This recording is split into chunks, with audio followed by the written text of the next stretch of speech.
Hello everyone, welcome to all of you my YouTube channel NEET education. तो कैसे हैं आप लोग? सब बढ़िया। तो लास्ट लेक्चर हम लोगों ने ह्यूमन रिप्रोडक्शन के प्रीवियस ईयर क्वेश्चंस कंप्लीट कर लिए थे। मैं बस आपको एक बात बता दूं कि हमने ह्यूमन रिप्रोडक्शन कंप्लीट कर लिए, ठीक है। 2 लेक्चर हमने लिए उसके, मैंने तो 2 लेक्चर में हमने काफ़ी सारे क्वेश्चन कंप्लीट कर लिए थे, लगभग 60-70 क्वेश्चन कंप्लीट कर लिए थे। ओके। और आज का लेक्चर हम लोगों का रहेगा sexual reproduction in flowering parts पे। मैं इसका एक पहले लेक्चर बना चुका हूँ, वो हमारे एक्सपेक्टेड क्वेश्चन नहीं थे, वो हमारे प्रीवियस ईयर क्वेश्चन ही थे, ठीक है। तो उसका मतलब पार्ट 2 है, लेकिन मैंने यहाँ पर पार्ट 1 लिखा क्योंकि ये थोड़ा मतलब कि टाइटल इसका अलग था, तो ये पार्ट 1 है।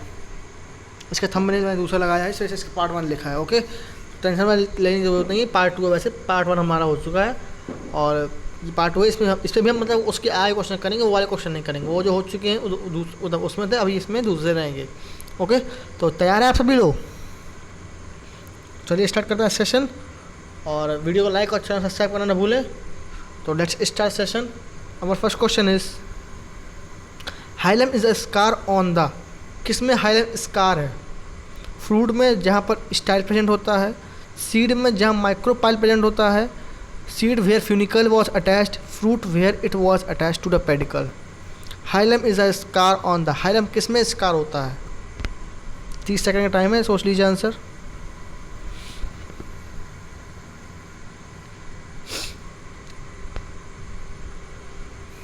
सोच लिया? Hilum is a scar on the seed where funicle was attached. Hilum एक स्कार होता है कहाँ पर? जहाँ पर फ्यूनिकल अटैच होता है। सीड में जहाँ पर फ्यूनिकल अटैच होता है वहाँ पर हाइलम प्रेजेंट होता है, ठीक है। तो correct answer option number C. Transmission tissue is a characteristic feature of. किसका फीचर है ट्रांसमिशन टिश्यू? ड्राई स्टिग्मा का, हॉलो स्टाइल का, या वेट स्टिग्मा का, या सॉलिड स्टाइल का? ट्रांसमिशन टिश्यू कैरेक्टरिस्टिक फीचर बताना है। सब प्रीवियस ईयर क्वेश्चन से समझ लीजिए, रिपीट हो सकते हैं, कोई ज़रूरी नहीं कि नहीं रिपीट होंगे। प्रीवियस ईयर क्वेश्चन रिपीट होते हैं। अगर आप मान चलिए, अगर 200 क्वेश्चन, 200 में से कम से कम 2 क्वेश्चन तो ऐसे होंगे प्रीवियस ईयर क्वेश्चन से होंगे। 2 क्वेश्चन ऐसे होंगे 200 में से प्रीवियस क्वेश्चन होंगे 2। अगर 2 ही प्रीवियस ईयर क्वेश्चन फंस रहे हैं तो समझ लीजिए आपकी वही प्रैक्टिस किए हुए 8 नंबर फंस रहे हैं। 8 नंबर बहुत बड़ी बात होती है आज के डेट में, ठीक है। इसका करेक्ट आंसर क्या होगा? अब तक आपने सोच लिया होगा। Correct answer solid style. Transmission tissue solid style का कैरेक्टरिस्टिक फीचर है, ठीक है। हॉलो स्टाइल में जो स्टाइल होती है, वो स्टाइल कैनाल होती है, वो लाइन होती है ग्रैंडुलर सेल से, ठीक है, जो यूजुअली मल्टी न्यूक्लिएट होता है और पॉलीप्लाइड होता है। हॉलो स्टाइल में स्टाइल कैनाल होती है, वो लाइन होती है ग्लैंडुलर सेल से, जो यूजुअली मल्टी न्यूक्लिएट होता है और पॉलीप्लाइड होता है। जबकि सॉलिड स्टाइल में एक कोर होता है ट्रांसमिटिंग टिश्यू का एक कोर होता है जो कंपोज होता है थिन वॉल्ड सेल से, through which the pollen tube move. जो कंपोज होता है थिन वॉल्ड सेल से, जिस through which the pollen tube move, ठीक है। तो यहाँ पर ट्रांसमिशन टिश्यू कैरेक्टरिस्टिक फीचर क्या होगा? सॉलिड स्टाइल, ना ही हॉलो स्टाइल, ना ही ड्राई स्टिग्मा, ना ही वेट स्टिग्मा। गिटनोगेमी में क्या होता है? Fertilization of a flower by the pollen from anther flower of the same plant. Fertilization of a flower by the pollen from the same flower. Fertilization of a flower by the pollen from a flower of anther flower of another plant in the same population. Fertilization of a flower by the pollen from a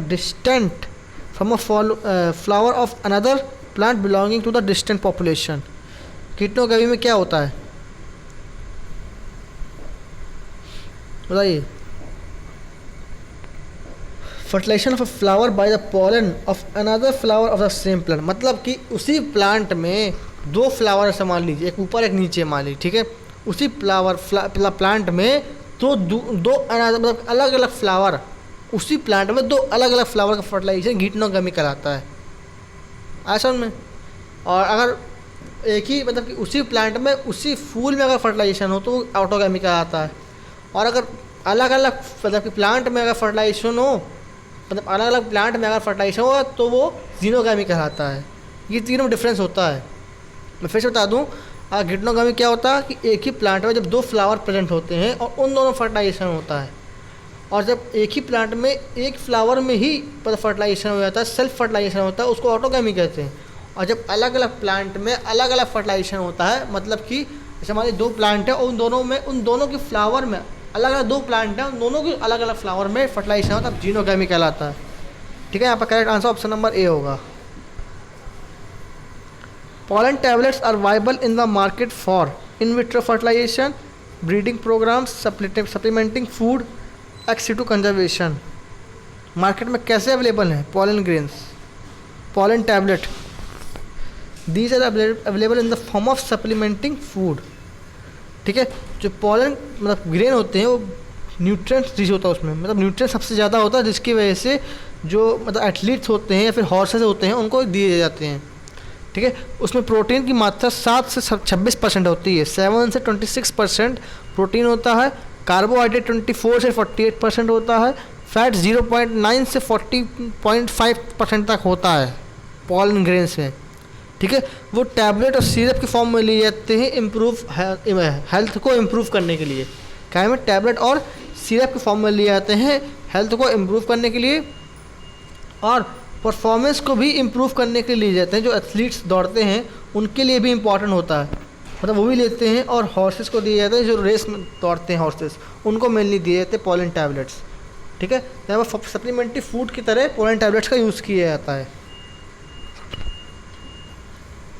function of filiform apparatus is to recognize a suitable pollen at stigma, stimulate division of generative cell, produce nectar, guide the entry of the pollen tube। बताइए, filiform apparatus का function बताना है। Filiform apparatus उस side present होता है जहाँ पर synergid होते हैं। कहाँ पर? जहाँ पर सिनर्जिट होते हैं। और फिलीफॉर्म apparatus मेनली क्या करता है, ये गाइड करता है entry of the pollen tube.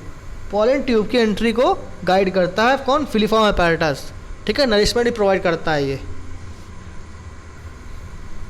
Advantage of cleistogamy is, cleistogamy का एडवांटेज क्या है? No dependence on pollinator, vivipary, high genetic variability और मोर वाइग्रस ऑफस्प्रिंग। भाई साहब, विविपैरी तो हो ही नहीं सकता, विविपैरी हो ही नहीं सकता, ये तो मेनली मैमल्स में होता है। हाई जेनेटिक वेरिएबिलिटी नहीं, वेरिएबिलिटी कहाँ से इसमें एडवांटेज पूछा, ये कहाँ से आ गया? वाइग्रस ऑफस्प्रिंग नहीं। No dependence on pollinator, pollinator में डिपेंड नहीं होता है। सबसे पहली बात, हम सेक्सुअल रिप्रोडक्शन फ्लावरिंग प्लांट्स की बात कर रहे हैं, तो वहाँ पर ऑफस्प्रिंग बनता है, ऑफस्प्रिंग नहीं बनते, मेनली प्लांट के हाइब्रिड बनते हैं। ठीक है, मतलब प्लांट के ही ऑफस्प्रिंग बनते हैं, लेकिन वो डॉटर नहीं कराते। जैसे हम लोग क्या होता है कि मतलब मैमल्स में जो ऑफस्प्रिंग बनते हैं उनको डॉटर्स कहते हैं हम लोग, डॉटर सेल्स। ठीक है, मेनली ये कहते हैं। और वेरिएबिलिटी नहीं होता, ना ही विविपैरी होता। विविपैरी तो मेनली यंग बर्थ को जन्म देना होता है, यंग बर्थ को जन्म देना होता है। मतलब पॉलिनेटर में डिपेंड नहीं होता क्लिस्टोगैमी। ओके, तो क्लिस्टोगैमी एक ऐसी प्रोसेस होती है पॉलिनेशन की जिसमें fertilization before the flower has open, flower के खुलने से पहले फर्टिलाइजेशन हो जाता है क्लिस्टोगैमी में। ठीक है, ऐसे फ्लावर में एंथर और स्टिग्मा आपस में मतलब क्लोज होते हैं एक दूसरे के। फर्टिलाइजेशन कब होता है? Before the flower has opened. ठीक है, और इसमें फ्लावर में एंथर और स्टिग्मा आपस में क्लोज होते हैं। तो option number A is the correct. और इसमें इसीलिए जब एंथर और स्टिग्मा आपस में क्लोज होते हैं, इसी वजह से इसमें पॉलिनेटर की ज़रूरत नहीं पड़ती है। ठीक है, मेगास्पोरेंजियम इज इक्विवेलेंट टू, किसके इक्विवेलेंट है मेगास्पोरेंजियम? न्यूसिलस के, इम्ब्रोसैक के, ओव्यूल के, फ्रूट के। मेगास्पोरेंजियम बताइए, that is equivalent to ovule. Ovule के इक्विवेलेंट होता है मेगास्पोरेंजियम, न्यूसिलस नहीं, ना ही इम्ब्रोसैक और ना ही fruit. Okay, correct answer option number B, ovule के।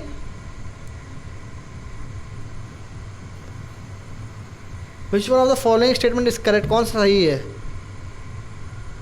Endothecium produces the microspore, Tapetum naricis developing pollen, hard outer layer of the pollen is called intine, और sporogenous tissue is haploid। बताइए, correct बताना है, सोच लिया? Tapetum nourishes the developing pollen grain. Tapetum क्या करता है? डेवलपिंग pollen को नरिश करता है, नरिशमेंट प्रोवाइड कराता है।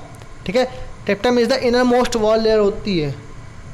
जो टेप्टम की सेल होती हैं उसमें फूड मतलब सबसे ज़्यादा मात्रा में पाया जाता है टेप्टम में। फूड रिच होते हैं ये, और डेंस साइटोप्लाज्म भी पाया मतलब होता है इसमें, और generally more than one nucleus होता है टेप्टम में।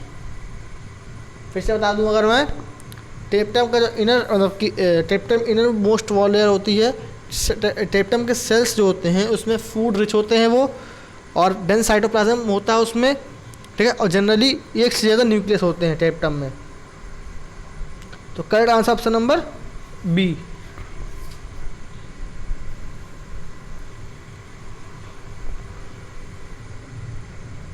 Animal require vectors are required for pollination in, animal vector की ज़रूरत पॉलिनेशन में कब है? वॉलिशनेरिया में, कुकम्बर में, मलबेरी में, मेज में, बताइए।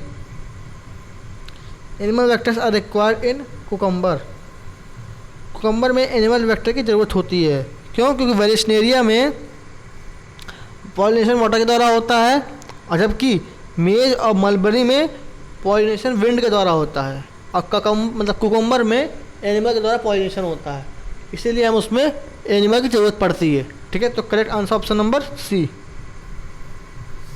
Megaspore are produce from the megaspore mother cell after, megaspore जो होते हैं वो मेगास्पोर मदर सेल के बाद मतलब कि प्रोड्यूस होते हैं।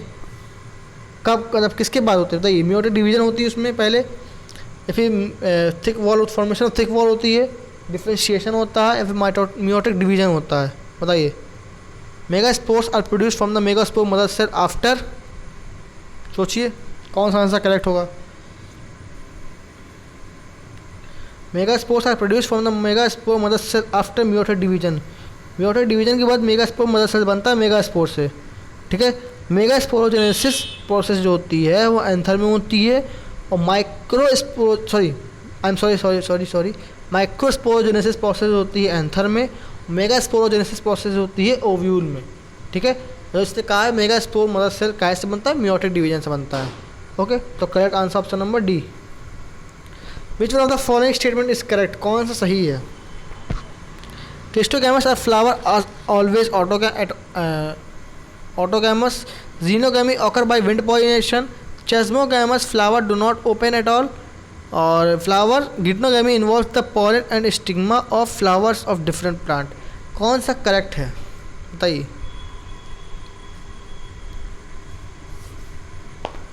सोचिए। चलिए मैं बता देता हूँ कि क्रिस्टोगैमस फ्लावर जो होते हैं वो हमेशा ऑटोगैमस होते हैं, this is the correct. Cleistogamous flowers are always autogamous, बाकी गलत हैं। जीनोगैमी विद पॉलिनेशन से नहीं होता है, और मतलब कि और chasmogamous flower do not open at all, geitonogamy involves the pollen grain of stigma of different flower, ये भी गलत है। ठीक है, option number A is the correct answer आप लोगों का। क्रिस्टोगैमस फ्लावर हमेशा ऑटोगैमस होते हैं। ठीक है, ये the following statement is correct, कौन सा सही है? Sporopollenin can be degraded by enzyme, sporopollenin कभी भी एंजाइम से डिग्रेड होता ही नहीं है, इतना हार्ड होता है कि कहीं एंजाइम में डिग्रेड होता ही नहीं है। Is made up of inorganic material, जी नहीं, इनऑर्गेनिक मटेरियल का नहीं बनता है वो। With can withstand of high temperature as well as strong acid and alkali, जी हाँ, this can stand with strong acid and alkali, NCERT direct line नहीं है, ध्यान रखिएगा। Sporopollenin can withstand high temperature but not strong acid, नहीं, आपका C is the correct answer. ठीक है, स्पोरोपोलिन होते हैं, स्पोरोपोलिन जो होते हैं उनकी पॉलन वॉल जो होती है वो प्रेजेंट होती है long period of time in the fossil deposit, मतलब फॉसिल के रूप में भी पाए जाते हैं। ठीक है, डिग्रेडेड नहीं होती है, इसी वजह डिग्रेडेड ना होने के कारण फॉसिल के रूप में पाए जाते हैं स्पोरोपोलिन। ठीक है, इन एडिशन पॉलन वॉल जो होती है स्पोरोपोलिन की वो प्रोसेस करती है protein enzymatic and competitively reaction, जिसकी वजह से वो हार्ड होती है मेनली। ठीक है, तो correct answer option number C. आप इसका स्पोरोपोलिन का थोड़ा सा एनसीईआरटी मेरा पढ़ लीजिएगा, क्योंकि इसका क्वेश्चन बन सकता है, क्योंकि प्रीवियस ईयर में आया हुआ है। लास्ट लेक्चर जब मैं sexual reproduction and flowering plant का लिया था उसमें भी एक क्वेश्चन था, मुझे याद है। ठीक है, तो यहाँ पर correct answer option number C होगा। It can withstand at high temperature as well as alkali and strong acids. Next question चलें, चलिए। बोथ ऑटोगैमी या गीटनोगैमी प्रिवेंटेड इन, किस में प्रिवेंट होते हैं ऑटोगैमी और गीटनोगैमी? पपाया, कैस्टर, कुकुम्बर, मेज, सोचिए। both are prevented in papaya. Papaya is a dioecious. Both autogamy and geitonogamy prevented in papaya. Papaya is a dioecious plant. An organic substance that can withstand in environmental extreme and cannot be degraded by any enzyme. कौन सा है? Cuticle lignin, B sporopollenin, D cellulose. Repeat हो गया, repeat हो गया, सबका answer correct होगा ये वाला तो स्पोरोपोलिनेन. ठीक है, बताया नहीं. Sporopollenin can withstand environmental condition, extreme conditions and can not degraded by any type of enzyme. Not strong acids, not strong bases, anything of enzyme, any of the thing can not degraded it. ठीक है, तो option number 20 तक correct. समझ लीजिए, स्पोरोपोलिनेन पढ़ लीजिएगा. मैं कह रहा हूँ बहुत इंपॉर्टेंट टॉपिक है ये वाला स्पोरोपोलिनेन वाला. Even in absence of pollinating agent, seed setting is assured in Commelia, Salvia, Zostera fig. बताइए कौन सा आंसर करेक्ट होगा. जब पॉलिनेटिंग एजेंट एब्सेंस होता तब भी सीड सेटिंग एश्योर्ड होती है. किसमें? पॉलिनेटिंग. सबसे पहले सोचिए, देखिए कॉन्सेप्ट वाली बात है यहाँ पर. ठीक है, आप सबसे पहले सोचिए पॉलिनेटिंग एजेंट किसमें एब्सेंट होता है. कौन से फ्लावर पॉलिनेटिंग एजेंट एब्सेंट होता है? ध्यान दो. ऑटोगामी में, ऑटोगामी में 2 पार्ट होते हैं, क्लिस्टोगैमस और चैस्मोगैमस. किसमें ऑप्शन होता है? चैस्मोगैमस में. ठीक है, अब चैस्मोगैमस का एग्जांपल आपको ध्यान होना चाहिए. एग्जांपल चैस्मोगैमस में क्या आते हैं? तो उसका correct answer option number A होगा, कॉमलिना. चैस्मोगैमस में ऑक्जेलिस, वियोला, जिसको हम कॉमन पेंसी भी कहते हैं. ठीक है, कॉमलिना. These are the example of chasmogamous flower. ठीक है, अब थोड़ा chasmogamous flower के बारे में बता दूँ अगर मैं. chasmogamous flower are the type of flower which are similar to other species with exposed anther and stigma. दूसरे स्पीसीज के सिमिलर होते हैं और स्टिग्मा और एंथर एक्सपोज होते हैं. And flower do not open at all, मतलब बिना खुले ही फर्टिलाइजेशन कर लेता है. ठीक है, Clistogamous flower are invariably autogamous. These are autogamous flower as there is no chance of cross landing on the stigma. ये मतलब कि ओपन होने से पहले फर्टाइजेशन कर लेता है, इसलिए वजह से इसमें कोई भी क्रॉस पॉलिनेशन के चांस नहीं है. ठीक है, option number A is the correct answer. ध्यान रखिएगा, क्लिस्टोगैमस का एग्जाम्पल जैसे फ्लावर है तो ऑक्जेलिस, वियोला, कॉमलिना. ठीक है, what is the function of jump pore? Jump pore का फंक्शन क्या है?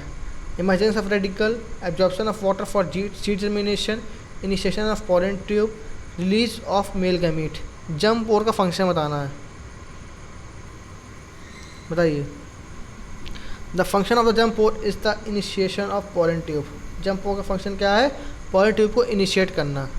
ठीक है, पोलन ग्रेन में जो एग्जाइन होती है वो थिन होती है और कुछ जगह पर एब्सेंट होती है. ज़रूरी नहीं सब जगह पर एग्जाइन प्रेजेंट होती है, कुछ जगह पर एब्सेंट भी होती है. पॉलन ग्रेन में एग्जाइन क्या होती है? थिन होती है और कुछ जगह पर एब्सेंट होती है. वो ऐसे एरियाज होते हैं, these are areas may have thickened intine और डिपोजिशन ऑफ कैलोस. कैसे एरिया होते हैं वो? थिकेंड इन टाइन होती है और कैलोस का डिपोजिशन होता है. ठीक है, इसीलिए उनको हम जंप पोर कहते हैं. आया समझ में? इसीलिए हम उनको जंप पोर कहते हैं. पॉलिनेशन के बाद पॉलन ग्रेन स्टिग्मा में एब्जॉर्ब होता है. पॉलन ग्रेन स्टिग्मा में वाटर को एब्जॉर्ब करता है और वाटर और न्यूट्रिएंट्स को एब्जॉर्ब करता है from the stigmatic secretion through its jump pore. From the stigmatic secretion through its jump pore. जो ट्यूब और वेजिटेटिव सेल होते हैं वो इनलार्ज होते हैं and come out of the pollen grain through जंप पोर. क्या होते हैं? ट्यूब और वेजिटेटिव सेल होते हैं वो इनलार्जर होते हैं और पॉलन ग्रेन से बाहर निकल जाते हैं जंप पोर के द्वारा पॉलन ट्यूब बनाने के लिए. मैं फिर से थोड़ा डिटेल बता दूँ आप लोगों को, अलग टॉपिक नहीं समझ में आया होगा. In a pollen grain exine is thin और absent at certain places. These are areas may have thickened in time or deposition of callus. They are called jump pore. After pollination, the pollen grain on the stigma absorbs water and nutrients from the stigmatic secretion through its जम्प pores. ठीक है, the tube of vegetative cell enlarges and its जम्प pores enlarges and come out of the pollen tube. ठीक है, pollen grains through जम्प pore to form a pollen tube. तो यहाँ पर क्या होगा, जम्प पोर्ट का function that is the initiation of pollen tube. Okay, plant with ovaries having only one और a few ovule are generally pollinated by. ऐसे प्लांट इनके पास एक और कुछ ओव्यूल होते हैं, जनरली पॉलिनेटेड किसके द्वारा होते हैं, bee, birds, butterflies, wind. These are pollinated by wind, wind के द्वारा पॉलिनेटेड होते हैं मेनली। ठीक है, जो प्लांट मेनली विंड के द्वारा पॉलिनेटेड होते हैं उनको हम एनिमोफिली कहते हैं। The pollination through the means of by the wind, these are known as anemophily. इस प्रोसेस को एनिमोफिली कहते हैं। और ये जो मतलब कि विंड से पॉलिनेटेड होते हैं वो नॉन डायरेक्शनल होते हैं। ठीक है, अब ऐसे एग्जांपल दे दूँ, ग्रासेस में, in grasses there is just only one ovule per ovary. Grasses में केवल एक ओव्यूल होता है पर ओवरी। ठीक है, this is to increase the probability of successful pollination of each ovule. इसलिए क्यों, क्योंकि for the successful pollination of each ovule, probability of successful pollination of each ovule. Next question में चले। Filiform apparatus is a characteristic feature of, आप लोग बताया था मैंने फिलीफॉर्म अपैरेटस के पास क्या प्रेजेंट होता है, पहले बता चुका हूँ, इसमें आंसर बता ही देंगे। Suspensor, synergid, egg zygote. आधे लोगों को तो आ गया होगा आंसर। इस कैरेक्टरिस्टिक फीचर ऑफ सिनर्जिड, किसका कैरेक्टरिस्टिक फीचर है, सिनर्जिड का। फिलीफॉर्म अपैरेटस एक प्रकार का मास होता है, फिंगर लाइक प्रोजेक्शन का of the wall into the cytoplasm. Cytoplasm में वॉल में फिंगर लाइक प्रोजेक्शन होते हैं, उन्हें कहते हैं फिलीफॉर्म अपैरेटस। ठीक है, सिनर्जिड के पास प्रेजेंट होते हैं एम्ब्रियो सैक में। सिनर्जिड को हम लोग हेल्प सेल्स भी कहते हैं, ध्यान हो तो, सिनर्जिड को हेल्प सेल्स भी कहते हैं। ठीक है, एंड कहाँ पर, एम्ब्रियो सैक में माइक्रोपाइलर रीजन पर, कहाँ पर, माइक्रोपाइलर रीजन पर। और ये फंक्शन क्या सिनर्जिड का, it guides the pollen tube, pollen tube को गाइड करता है inside the ovule towards the embryo sac. Pollen tube को एम्ब्रियो सैक की तरफ ओव्यूल में गाइड करता है सिनर्जिड। ठीक है, तो फिलीफॉर्म अपैरेटस कहाँ प्रेजेंट होते हैं, सिनर्जिड के पास। और फिलीफॉर्म अपैरेटस क्या करता है, नरिशमेंट प्रोवाइड करता है। Which one of the following pollinator is autogamous, कौन सा ऑटोगैमस, गिटनोगैमी, चियास्मोगैमी, जीनोगैमी, क्लिस्टोगैमी, बताइए। ऑटोगैमस पॉलिनेशन बताना है, किस में होती है, पहले पढ़ चुके हैं, क्लिस्टोगैमी में। किस में, क्लिस्टोगैमी में ऑटोगैमस पॉलिनेशन होता है। ठीक है, ऑटोगैमी एक ऐसे, autogamy is a kind of pollination in which pollen from the anther of a flower are transformed to the stigma of the same flower। And flower के एंथर से उसी सेम फ्लावर की स्टिग्मा पर जब pollen transfer होता है उसे हम कहते हैं ऑटोगैमी। ठीक है, क्लिस्टोगैमी एग्जांपल जैसे बता चुका हूँ पहले आपको भी कि कॉमनली ना ऑक्सैरिस ऑफ वियोला, और वियोला को हम लोग कॉमन पेंसी भी कहते हैं। ठीक है, wind pollination is common in, किसमें कॉमन विंड पॉलिनेशन, आई पिछले क्वेश्चन पढ़ चुका हूँ, 2 क्वेश्चन पहले। लेग्यूम्स में, ग्रासेस में, लिलीज में, ऑर्किड्स में। It's common in grasses, grasses में विंड पॉलिनेशन कॉमन होता है। विंड पॉलिनेशन को एनिमोफिली भी कहते हैं, प्रोसेस को, विंड पॉलिनेशन प्रोसेस को एनिमोफिली भी कहते हैं। ठीक है, विंड पॉलिनेशन ग्रासेस के साथ साथ कॉनिफर्स में भी होता है, ध्यान रखिएगा। मैं लिख दे रहा है कॉनिफर्स। ठीक है, इन angiosperm functional megaspore develops into, angiosperm में फंक्शनल मेगास्पोर किस में डेवलप होता है, एम्ब्रियो सैक में, एंडोस्पर्म में, ओव्यूल में, पोलन सैक में। मतलब एंजियोस्पर्म में फंक्शनल मेगास्पोर डेवलप किस में होता है, it is develop into the embryo sac.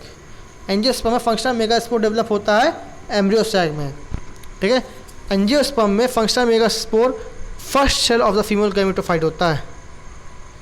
Functional megaspore is the first cell of the female gametophyte. ठीक है, ये करके करता है इनलार्ज करता है and undergoes 3 nuclear mitotic division to form embryo sac.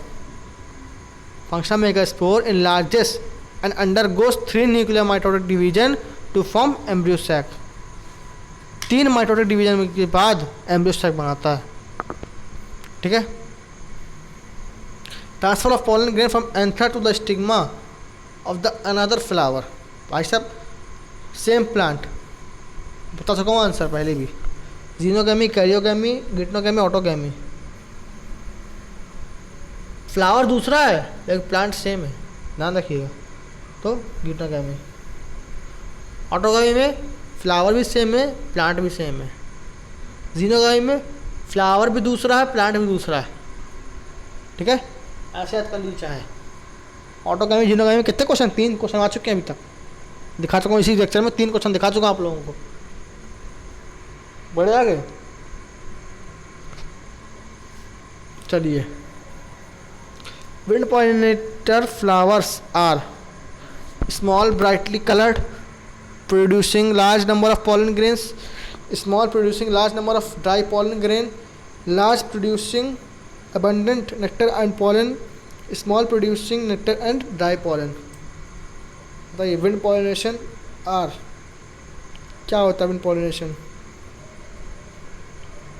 these are small and produces large number of pollen grain। क्यों? क्योंकि भाई साहब उसमें देखिए पॉलन ग्रेन अगर कम मात्रा में निकले तो भाई पॉलिनेशन के चांसेस कम होंगे। क्यों? क्योंकि भाई मीडियम जो वो तो मतलब कि मीडियम तो होता है लेकिन कोई डायरेक्शन नहीं होती है, किसी भी डायरेक्शन में मूव करते रहते हैं। अब क्या पता कुछ यहाँ पड़े हैं कुछ वहाँ पड़े हैं, तो भाई साहब कुछ पॉलिनेशन होंगे, कुछ पॉलिनेट होंगे, कुछ वेस्ट हो जाएंगे। अगर मान लीजिए थोड़े ही प्रोड्यूस करेंगे तो आधे तो वेस्ट हो गए। तो पॉलिनेटिंग तो भाई गिनती के हुए ना 2%, तो इससे क्या होगा? हार्म बहुत होगा। इसी वजह से मतलब कि नंबर ऑफ पॉलन ग्रेन्स ज़्यादा प्रोड्यूस करते हैं विंड पॉलिनेशन में। ठीक है, अब ये देखिए, इसको थोड़ा सा मैं इलाज कर दूँ जरा, 1 मिनट। ये कहा है examine A to D given below and select the right option A to D। ठीक, बताइए, देखिए A देख लीजिए, B देख लीजिए, C देख लीजिए, D देख लीजिए।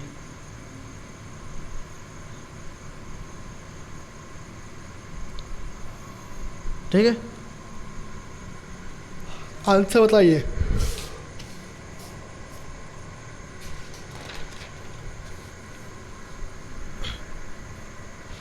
देखिए पहले वाले में दिखा रहा है क्या हुआ? पहले में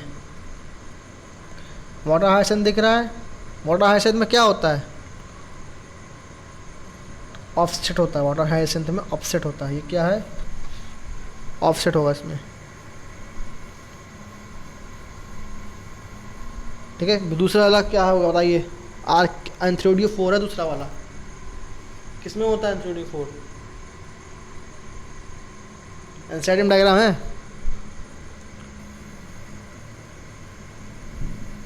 मार्केंसिया में।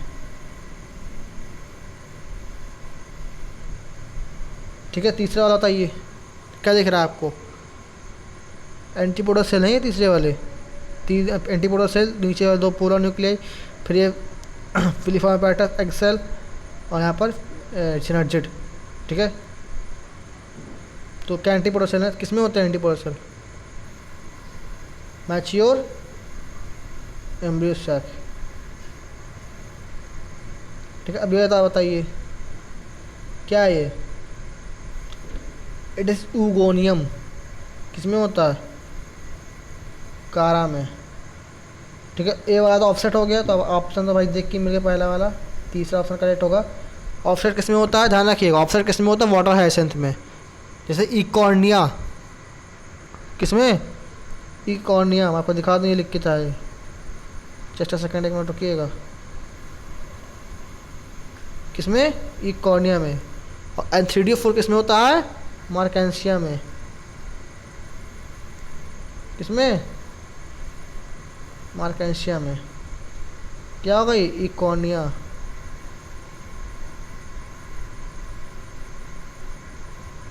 ठीक है, और एम्ब्रियो सैक एंटीपोडा सेल में, mature embryo sac antipodal cell में, और ऊगोनिया में कारा। C is the correct. Which one of the following pair of plant structure has haploid number of chromosome. कौन से प्लांट स्ट्रक्चर में हैप्लॉइड नंबर ऑफ क्रोमोसोम होते हैं? Option number A nucleus and antipodes cell, B egg cell nucleus and secondary nucleus nucleus, C megaspore mother cell and antipodes sales, D egg cell and antipodes cell. बताइए किस pair में plant structure के haploid number of chromosome होते हैं? सोचिए सोचिए। तक्कर answer option number D, egg cell और एंटीपोडस सेल में हैप्लॉइड नंबर ऑफ क्रोमोसोम होते हैं। किसमें किसमें? एग सेल और एंटीपोडस सेल में हैप्लॉइड नंबर ऑफ क्रोमोसोम होते हैं, ध्यान रखिएगा। What does the filiform apparatus do at the entrance into the ovule? Filiform apparatus में ओव्यूल में एंट्रेंस होने पर क्या करता है filiform apparatus? It brings about the opening of the pollen tube, it guides the pollen tube from a synergid to egg. भाई साहब तीसरी बार है आंसर आया है, चला ध्यान रखिएगा। It helps the entry of pollen tube into the synergid and it prevents the pollen more than one pollen tube into the embryo sac। अब देखिए दो ऑप्शन सेम है। It helps in the entry of pollen tube into the synergid and it guides pollen tube from the synergid to the egg। एक में guide एक में help है। हमने तो भाई एनसीईआरटी पढ़ा तो उसमें गाइड था, तो गाइड आंसर तो ऑप्शन नंबर बी होगा। लेकिन लेकिन लेकिन कुछ लोग ऐसे होते हैं जो बहुत ज़्यादा एक्स्ट्रा माइंड वाले होते हैं, एक्स्ट्रा माइंड वाला होते हैं। जैसे करियर में हम कहते नहीं हैं गुटका, उन्हें कहते हैं गुटका। ठीक, कुछ लोग दिमाग ज़्यादा लगा देते हैं ना, तो आप हेल्प नहीं करता वो एंट्री करने में, गाइड करता है। ठीक है, आप लोग आपका हाथ पकड़ के स्कूल तक छोड़ता नहीं है, आपको रास्ता बता दे कि भैया ये राइट जाना फिर लेफ्ट जाना फिर पहुंच जाएगा आप स्कूल, आपको हाथ पकड़ के छोड़ के नहीं आएगा। ठीक है, आप लोग इतने बड़े हो गए हो कि मैं मम्मी पापा आप लोगों को गाइड कर सकते हैं, आप लोगों को हाथ पकड़ के नहीं आपको ले आ जाएंगे वहाँ तक। आप लोग खुद दिमाग लगाना पड़ेगा। मैं तो आप लोग करनी ही पड़ेगी भाई, बिना मेहनत की नहीं निकलने वाला, भूल जाइएगा। तैयार रहिएगा मेहनत करने के लिए, क्योंकि घिसोगे नहीं चमकोगे नहीं। चमकना है ना, अच्छी तरह घिसना पड़ेगा। जो जितना ज़्यादा घिसता है उतना बढ़िया चमकता है। हीरा जितना ज़्यादा घिसता है इसीलिए उसकी कीमत बढ़ती है। भाई चमकना है तो घिसना तो पड़ेगा यार, घिस लो अच्छे से। 1 साल घिसना है, 1 साल अच्छे से, नीट निकल जाएगा। समझ लो फिर डॉक्टर बन जाओगे, कम से कम डॉक्टर तो बन ही जाओगे। भले तुम एक्सपर्ट नहीं बनो, डॉक्टर तो बन जाओगे। 1 साल घिसना अच्छी तरह घिस लो कम से कम। लेकिन जब रिजल्ट निकले तो यार लगे कि मोहल्ले वालों को अगल बगल को लगे कि हाँ यार बंदे ने कुछ किया था। समझ लो, आप घिस लो अच्छे से। 1 साल, सिर्फ 1 साल, ज़्यादा नहीं, 1 साल मैक्सिमम। 1 साल तुम कंटिन्यू पर डे दुनिया कुछ भी काम हो सब छोड़ो, किनारे सब किनारे। तुम तो कभी कभी काम फंसे, कभी कोई प्रॉब्लम आए ना, सोच लेना पहले तुम्हारे लिए प्रायोरिटी सबसे पहले किसके लिए है, तुम्हारे लिए पहले इंपॉर्टेंट क्या है। जो चीज़ इंपॉर्टेंट उसको काम करो। मैं पढ़ाई की बात नहीं कर रहा, मैं किसी और चीज़ की बात कर लो। मान लो तुम स्पोर्ट्स में भी हो, ठीक है, तो मम्मी ने कहते जाओ बेटा वो लेते आना। ठीक, तो अब तुम ये सोचो कि तुम्हें इंपॉर्टेंट क्या है। शाम का टाइम है, तुम्हें दौड़ने आना है, रनिंग, तुम एथलीट हो, तुम एक प्रकार के तुम दौड़ते हो। अब तुम्हारा टाइम है दौड़ने का, मम्मी कहते तुम सबसे बेटा सामान लेते हैं ना, पहले पिछका जाना दौड़ने। पहले तुम्हारे लिए क्या ज़रूरी है? मम्मी से कह सकते हो मम्मी आप जाके खुद ला सकती हो चीज़, मेरे लिए ज़रूरी पहले वो है, मैं एक तो काम बाद में कर सकता हूँ। तो ये समझ लीजिए कुछ भी चाहिए, कितनी भी इंपॉर्टेंट चीज़ हो, अभी भी अगर हारना तो पहले ही सोच लेना मैंने स्टार्ट क्यों किया था। अभी मन करे कि भाई बंद कर दूँ आज मैं, तो पहले सोच लेना मैंने स्टार्ट क्यों किया था। कभी भी होप छूट रही हो तो सोच लेना स्टार्ट क्यों किया था, बस वही स्टार्ट की वजह से सोच लेना कि मैं आधे रास्ते तक आ गया हूँ। अगर मैंने यहाँ से छोड़ दिया तो मुझे फिर स्टार्टिंग से स्टार्ट करना पड़ेगा, मैं कुछ भी करूँगा तो यही आधा रास्ता अगर मैं और खींच लूँगा, थोड़ी और मेहनत कर लूँगा आधे रास्ते के लिए, तो कम से कम अपनी मंजिल पा लूँगा। तो क्या इसलिए कह रहा हूँ 1 साल तैयारी कर लो अच्छे से, बढ़िया से तैयारी कर लो, दबा के मैक्सिमम 10 घंटे पढ़ो पर डे, बस ज़्यादा नहीं, सिर्फ 10 घंटे और कंटिन्यू। ना किसी की शादी, ना कोई पार्टी, ना दोस्तों के साथ घूमना, ना ऐसा कुछ नहीं, सिर्फ पढ़ाई, सिर्फ पढ़ाई। ठीक है, तो आइए लास्ट क्वेश्चन चलते हैं हम लोग। अगला क्वेश्चन है यूनिसेक्सुअलिटी ऑफ फ्लावर प्रिवेंट, किससे प्रिवेंट होती है यूनिसेक्सुअलिटी ऑफ फ्लावर?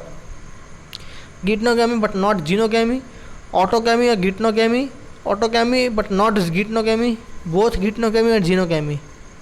बताइए किस में प्रिवेंट होती है unisexuality of flower? It is present in the autogamy but not geitonogamy. Autogamy में प्रेजेंट होती है लेकिन गिटनोगामी में प्रेजेंट नहीं होती है। अब मैं आपको इसके बारे में थोड़ा डिटेल बताऊंगा लॉन्ग में, थोड़ा टाइम लूँगा। वैसे हमारे साथ लास्ट क्वेश्चन ये वाला देख लें, एक मिनट। हाँ लास्ट क्वेश्चन है तो इसमें थोड़ा टाइम लूँगा, इसको थोड़ा डिटेल बताना आप लोगों को। मेरे को समझ में आए कमेंट बता देना समझ में आ गया था लास्ट क्वेश्चन, ना आए आप कमेंट बता दीजिएगा। मैं दोबारा अगर मतलब कोई होगा तो आपको मैसेज कर दूंगा, मैसेज में बता दूंगा, नहीं होगा तो फिर जब अगला लेक्चर लूँगा तो उसमें बता दूंगा, ठीक है। तो यहाँ पर हमने हाँ यूनिसेक्सुअलिटी को डिक्लिनिटी भी कहते हैं, ध्यान रखिएगा। यूनिसेक्सुअलिटी को डिक्लिनिटी भी कहते हैं। ये एक ऐसी कंडीशन होती है जिसमें 2 यूनिसेक्सुअल फ्लावर प्रेजेंट होते हैं, ठीक है। दैट इज़ स्टेमिनेट जिसको हम मेल फ्लावर कहते हैं, पिस्टिलेट जिसको हम फीमेल फ्लावर कहते हैं, ठीक है। द प्लांट में भी मोनोएशियस और डाइशियस, प्लांट दोनों हो सकते हैं, मोनोएशियस भी हो सकते हैं और डाइशियस भी हो सकते हैं। ये एक ऐसी डिवाइस है क्रॉस फर्टिलाइजेशन के लिए, ये एक ऐसी डिवाइस है क्रॉस फर्टिलाइजेशन के लिए, दैट इज़ जीनोगैमी। जीनोगैमी में क्रॉस फर्टिलाइजेशन होता है, ठीक है। बोथ जीनोगैमी और गिटनोगैमी, दोनों जीनोगैमी और गिटनोगैमी मतलब कि transfer of pollen from anther of one flower to stigma of another flower of either same plant और जेनेटिकली सिमिलर प्लांट। फिर से बता दूँ ये वाली लाइन, बोथ गिटनोगैमी और जीनोगैमी का मतलब transfer of pollen from anther of one flower to stigma of another flower of either the same plant or genetically similar plant। ये किसके अंडर में आते हैं? एलोगैमी के, जिसको हम क्रॉस फर्टिलाइजेशन भी कहते हैं। किसके अंडर में आते हैं? एलोगैमी के, जिसको हम क्रॉस फर्टिलाइजेशन भी कहते हैं। और ऑटोगैमी और सेल्फ पॉलिनेशन का मतलब that is transfer of pollen from anther to stigma of the same flower. Transfer of pollen grain from anther to the stigma of same flower किसमें होता है? बाइसेक्सुअल फ्लावर में होता है। आया समझ में? समझ में आया कि नहीं आया? बाइसेक्सुअल फ्लावर में होता है ये कौन सी? ऑटोगैमी, ठीक है। यूनिसेक्सुअलिटी को डिग्निटी भी कहते हैं। ऐसी कंडीशन होती है जिसमें 2 टाइप के यूनिसेक्सुअल फ्लावर प्रेजेंट होते हैं, that is staminate male flower and pistillate female flower. और ये मोनोएशियस भी हो सकते हैं और डाइशियस भी हो सकते हैं। आए समझ में? चले आगे, ठीक है। Finally guys we have completed this session and I hope आपको वीडियो पसंद आई होगी।